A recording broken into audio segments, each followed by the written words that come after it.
Going to be an awful tough customer. Yes, they're going through it right now. We said this when they were going in through the peak, when they were winning 9 games and they were the best team for 2.5 months at their start. After winning the tip, they look to Kawhi Leonard. Leonard spins and knocks it down for the game's first bucket. They've been playing. 5-5 without Trae Young in the lineup says a lot about how this team is kind of built a little bit. Different guys playing different roles, and Clint Capella has always been a problem on the offensive glass. What a pass by Harden to Leonard. Saunters into the lane, just lobs it up gently. Not there. Rebound goes to Zoo. Clippers get the extended possession. Kawhi Leonard for 3. This might be a game. They were down their top 2 point guards as Krejci goes inside, gives to Bogdanovic, lobs it up, but not in. Rebound mistimed, then timed perfectly by Capella for the stuff. I believe of Chicago in the East. Shot and block, recovered by Johnson. 2-man game with Murray. They lob it back to Johnson. What a pass, what a finish. Krejci lobs it up, but not in. Was that in between like a pass and a shot?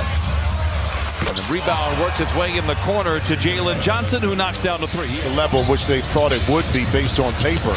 Individually, they have had good seasons that have not equated into wins. Kawhi Leonard is going to score almost every point for the Clippers.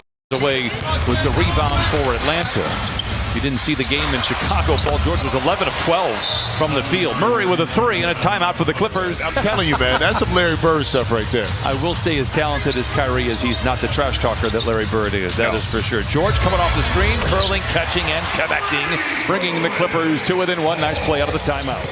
Oh, Jim, that's right in your wheelhouse, though. Sally Jesse, you mean from talk show host. Trent Forrest inside, no. And a finish by Fernando, and he jams it down. It's 21-16 Atlanta. And that's why the offensive rebounds and the putbacks are plentiful. George, the runway is clear. Cocks it back and punches it in. Clippers 7 of 14, Atlanta 9 of 18. By the way, 7 made shots, 5 assists for the Clippers. Hunter inside, counted at a foul. He's talked about the influence that Kawhi had, just showing him how to work, how to be a professional. Forrest inside, they go out on the wing to Hunter for 3. It's good. Big intensity in a situation I don't think he's been familiar with for a while. But he struggled a little bit in New Orleans. He can get his groove right back. Oh, and the all-time leader in corner threes made continues. Because defensively they've locked in or they knocked in some big shots, and we can see PJ playing that role. Big 3 for Kawhi, counted on a foul. 16 first quarter points for Leonard.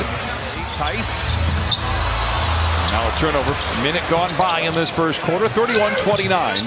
Hawks out in front, Bogdanovic for 3 and knocks it in. Fernando comes away with a big rebound inside. Atlanta leads 36-29. Johnson the other way, reverse layup is good. It is 38-29, counted on a foul. 2-man game with Tice.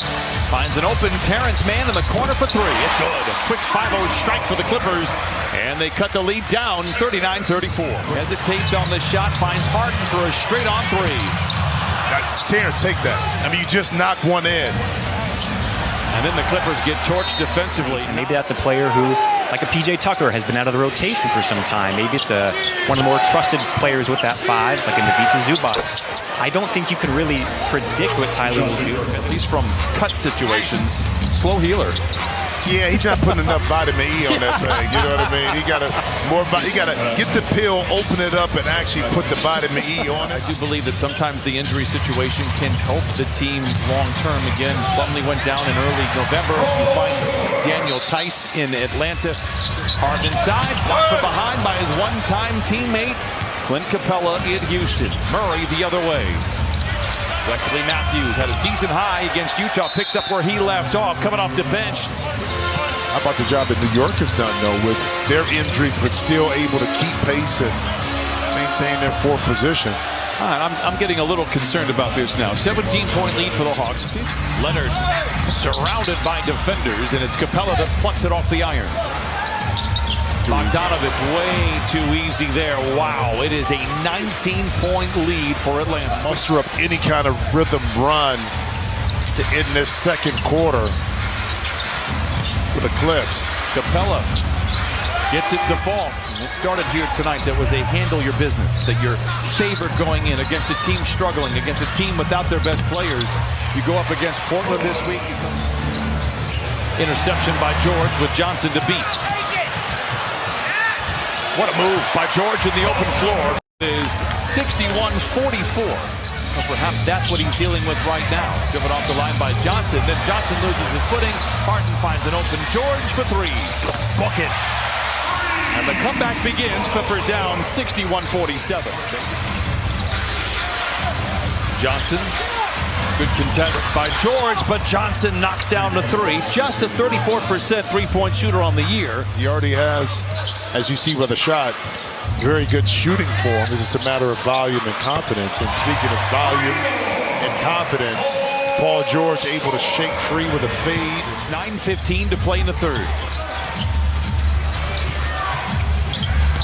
The lob to Capella from Bogdanovich and an easy finish inside. Three of the five starters for Atlanta in double figures. Counted on a foul for Kawhi Leonard. 7 to shoot for Krejci. 4 to shoot Murray. Wow. Oh boy, big three. 11 triples now for Atlanta.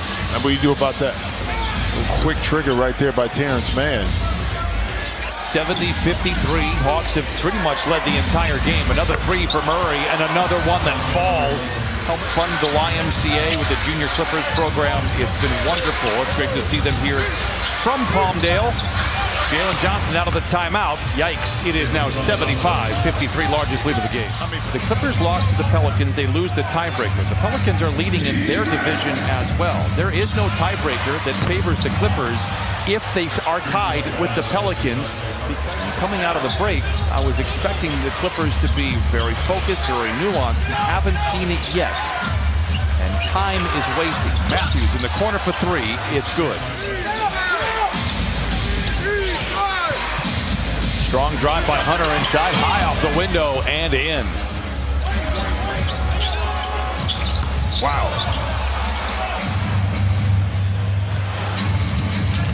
Forrest.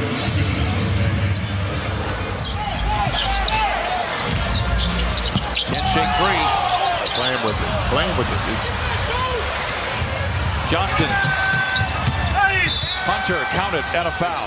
now everybody's trying to get closer to the basket instead of maintaining the spacing and gaps because you're not hitting shots a la kind of like what the Hawks have been able to do.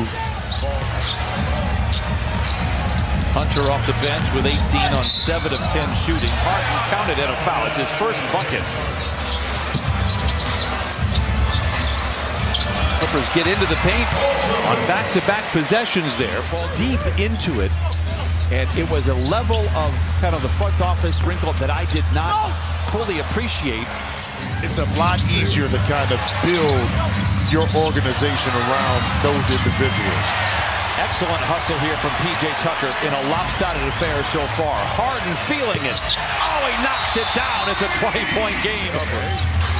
Good defense, though, right there. But then on the second, the Clippers had 2 good efforts. The third effort, however, Atlanta came out with a lot more energy and effort early in this game, and they set the tone. And thus far, we couldn't respond to that, only in small spurts. 9 points now. Coffees in the corner for 3. Clippers 11 of 36 from the three-point line. That's 30%. Johnson in the corner for 3, and that might be the dagger. Indeed it is. Boston off the curl, can't get it to fall. And Moon gets the rebound once again and puts it in. Like I said, I'm always a fan. I've told the story before. It's worth saying. I do believe that is a long enough runway. But as Jim pointed out, it has to start with the effort from the word go. And they'll have a chance to do it on Wednesday night in Portland. The buzzers.